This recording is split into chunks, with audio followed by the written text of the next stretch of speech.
Hello everyone and welcome back to the Great Book of Grudges. My name is Nathan and today we're going to talk about the old world. You see, it's actually been a while since we've talked about the hobby, and it's not from lack of want, it's more that I've been busy painting. If you follow me on Twitter, you know that I've been painting up basically a box a day, and yeah, there's a lot of stuff in my pile of shame and I'm actually having a lot of fun with it. However, there has been a string of news over the past weeks and we should talk about it. Because honestly, it does feel sometimes that Games Workshop is intentionally hurting the old world stuff. It's kind of annoying. So what I'm going to do here is I'm going to separate everything into chapters. There should be timestamps, and yeah, let's talk. So let's start off with the biggest news. Recently, Games Workshop have stated that there are currently no plans to bring in Cathay and Kislev for the foreseeable future. It's a bit annoying, considering that a lot of people were quite hyped for it. Though I will very much say is why people were expecting Cathay and Kislev so soon is really beyond me, considering that, well, you know, they're still not really done with Bretonnia and the Tomb Kings. Now, Kislev and Cathay were confirmed a long time ago for Warhammer the Old World, pretty much when the big marketing started for Warhammer 3. Because there was some cross-promotion there, which was super cool. A lot of people for some reason thought that that meant they were going to come really soon, but that's not how Games Workshop works. They are horrendously slow at stuff, and you can tell with everything here. Now, there's a lot of information going out that there is no plans whatsoever for Kislev and Cathay, which is frankly pretty stupid. They haven't been cancelled. This is a really important thing to say because, yeah, it's just unrealistic to think of them now. The reason why they've said this is they want people to buy more of the Bretonnians, the Tomb Kings, and the other core factions, and not wait to save their cash for Cathay and Kislev. This is a really important thing to talk about because Games Workshop are known for communication like this, which is frankly pretty bad. They should have just said, yes, they're still coming, but we're just not going to say when. Though, mind you, again, with all the recent stock issues, I imagine that most of Games Workshop doesn't know when either. A lot of people have started thinking, well, this will probably happen when we get to an edition 2 for Warhammer the Old World, if that happens, and that will be, what, 3 years down the line? I think that we're still going to get Cathay and Kislev sooner than that. It's just not going to be as quick as everyone was expecting. It's still weird that some people seem to think that it's outright cancelled and how some of the bigger creators are just going, well, that's a shame, that was my only intro into the old world stuff. It's like, well, you know, dude, there's other factions, and if you want to wait for them, that's fine, just stop bitching for it, because at the end of the day, you don't decide when the schedule happens, and neither do I, nobody does, well, Games Workshop, you know. Now, I do agree that Games Workshop have pretty much killed the hype here, which is, frankly, a little bit weird. It's likely to quell all the people asking on a daily basis, because you could see that in old world posts pretty much any time that they posted on Twitter and so on, but considering that those posts that they're doing, you know, show us this army, show us this, what do you think about that, that's all to farm engagement, you'd think that they'd leave those questions there and keep having them to actually farm more engagement. Again, Games Workshop's marketing has always been absolutely bizarre because sometimes there's a lot of posts, sometimes it gets quiet. It's been the case here now too, but yeah, things will likely change once they get their bearings. In terms of more recent news, there's actually going to be another wave of old world stuff. So yeah, wave 2 of the Tomb Kings and the Bretonnians. There is going to be a third later down the line.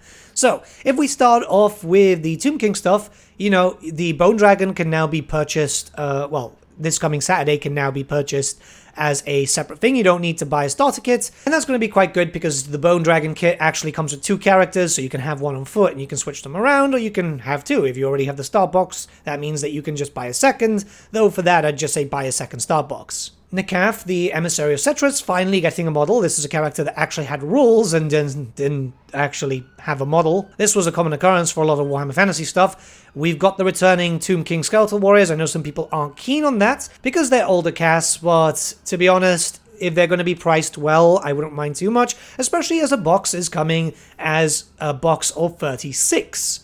So yeah, not bad at all. You can turn them into Skeletal Warriors or Skeletal Archers apparently. So one box has everything. Skeletal Horsemen are back in a box of 16, which you can turn them into either Skeletal Horsemen, so you know with spears, or Skeletal Horse Archers. Again, I'm pretty happy about this considering that the old box only actually had 8. So yeah, you can have a little bit of fun with that. You can turn this into 2 units of 8, or you can do 1 unit of 10 and then a unit of 6. It very much depends, especially with the Skeletal Horse Archers being skirmishers, you can have a little bit of fun with that.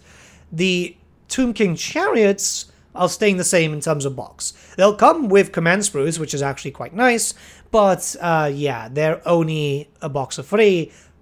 To be honest, they should have just been a box of 6, because a lot of people are going to usually field them in 2 ranks of 3. It really much depends on your style of play. You can perfectly have them in a rank of 3 though, and just 1 rank, but it depends.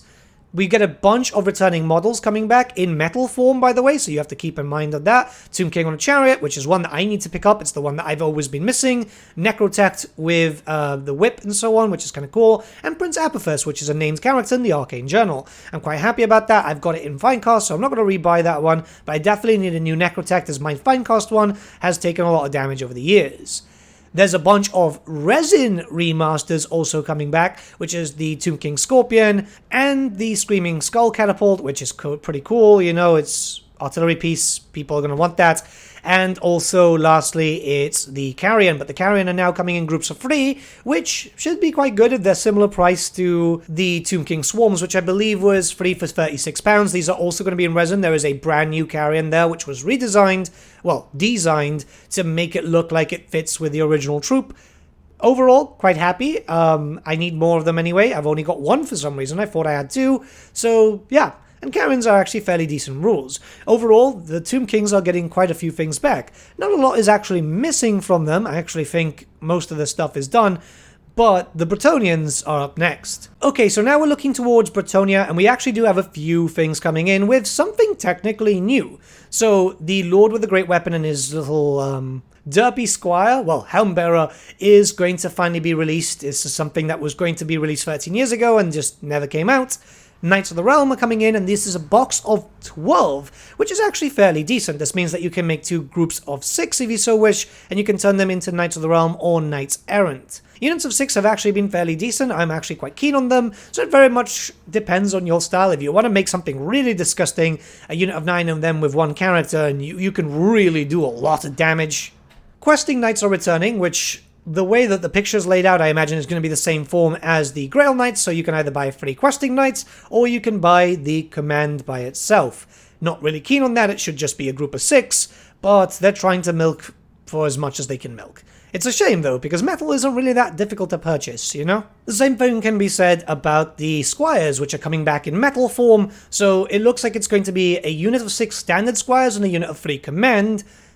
Honestly, I hope this isn't the case. Like, if it's going to be the 3 Command, at least have it with 3 Squires too. Just kind of fluff it up a little bit. I could be wrong and they could be doing a full contingent with these boxes, but obviously we've seen what they've done with the Grail Knights, so it's an educated guess. 2 Prophetess miniatures are coming back, so the first one is Tits McGee. You can see her there mounted on the horse, and the other one is a little bit more, PG, I guess. It's nice to have them back, especially since they are pretty cool miniatures, and the last one is, well, the Green Knight, which is a bit of a shame. No redesign for him. I get it, he looks iconic and so on, but a nice redesign would have been really nice just to make him in plastic or in Forge Wall resin rather than metal, but I know some people who wanted him for the collection, so at least you can get that now. Now, in terms of something very, very new, which was at the top of the article and I completely forgot to mention it until now, is that the Knights of the Realm on foot will also be able to be pre-ordered. This is a box of 20, and you can actually have them as either a squad of 20 or 2 squads of 10. You can have them with hand, weapon, and shield, so sword and shield, or with a great weapon, which is kind of cool. I like the idea of having them with a great weapon, as the rules for them aren't too bad. We've been able to see them now, as those rules can be found in the Forces of Fantasy book. So it's very clear that there's pretty much going to be a third wave when it comes to the Tomb Kings and the Bretonnians. I'm not sure what they can actually bring in for the Tomb Kings, because pretty much everything is done, unless they're going to actually do some dedicated kits for Tomb Guard Chariots, which is something from the Arcane Journal, but I very much doubt that, because kit bashing. Or they're finally going to just do a few updates to some of the character models like we've had with the Tomb King, just to have a little bit of variety, which would be kind of nice. I must admit, it would be really, really nice to have. When it comes to Bretonia, pretty much what's missing is the trebuchet for some reason, and, oh, the hippogriffs also. So maybe that's what's going to happen. It's going to be a smaller wave whilst they get ready to announce the next armies, because we know that the orcs and goblins are next, and an educated guess would say that we will likely see them alongside the dwarfs, because this is what happened last time. It took 3 months and then we finally saw them both together,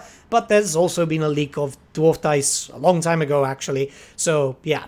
Now, when it comes to stock stuff, it seems that it's leveling out. There's been a number of restocks on the main Games Workshop website, and yeah, people are actually able to buy stuff now. Interestingly enough, a lot of smaller independent game stores have been saying that they've not been able to get any stock, which is absolutely bizarre because some of the bigger ones are. Obviously, they sell more in volume, so I'm unfortunately thinking that Games Workshop is looking towards them as these ones are going to be selling more, so we're going to send them more. But hopefully that doesn't continue for too long. The stockists, even the smallest game stores, do deserve to pretty much get what they paid for. I am slightly concerned, however, with regards to stock, because obviously the second wave is coming. That is all pretty much going to go out of stock on day one. And we're going to be back to square one unless Games Workshop did delay stuff in an effort to have more stuff prepared. This is going to get a lot more noticeable once we start getting to other factions coming out. The dwarfs, the orcs, those are the ones that people think are both next, and then obviously we still got Warriors of Chaos, the Empire, the Wood Elves, the High Elves. We know that Games Workshop have been looking towards opening up another factory, but that hasn't happened yet. It's a little bit of a concern, not only for the players, like myself, yourself, right? At the end of the day, we want those miniatures so we can paint them up and so on, and so we can field them in battles, but also, in general, you know, the friendly local game stores, which seem to be getting shafted. I do feel for them. I used to work in retail. I know how tough that can be.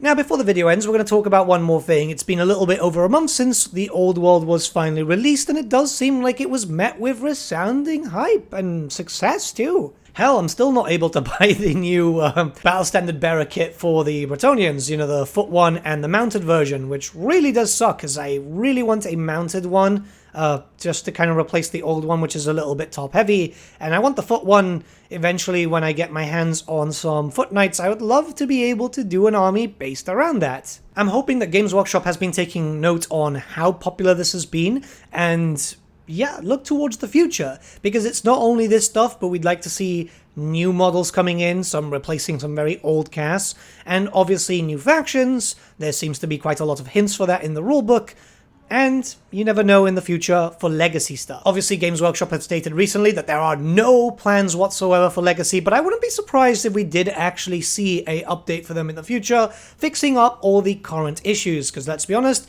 some of the legacy factions do have some issues. Witch Elves, for example, kind of got shafted, and a few others. I'm holding out hope. I don't know why, but I have a very strong feeling that we will see some legacy updates at some point. I'm not saying full army books, obviously, but, you know, just an update to the PDFs, that is entirely possible as a small FAQ, or maybe just updating the PDF natural form. Time will tell. I'm having a lot of fun with the Old World. You guys have seen on Twitter that I've been painting up a lot of models, or rebasing a lot of models, and slowly getting the studio up and running to where I want it to be, after which I can actually relax a little bit, because I'm a pretty much one-man army. I'm doing a lot of stuff, but it's getting there, and I can't wait to show you what the actual plan is for the studio that you've been seeing in the battle reports. It's going to look drastically different. There's already a bunch of changes that have happened that you guys will see by the next battle report, and yeah, there's a lot of stuff. But let me know what you guys think about all this in the comments below. Let's have a little bit of a discussion, and I'll see you all again very, very soon. Have a good day.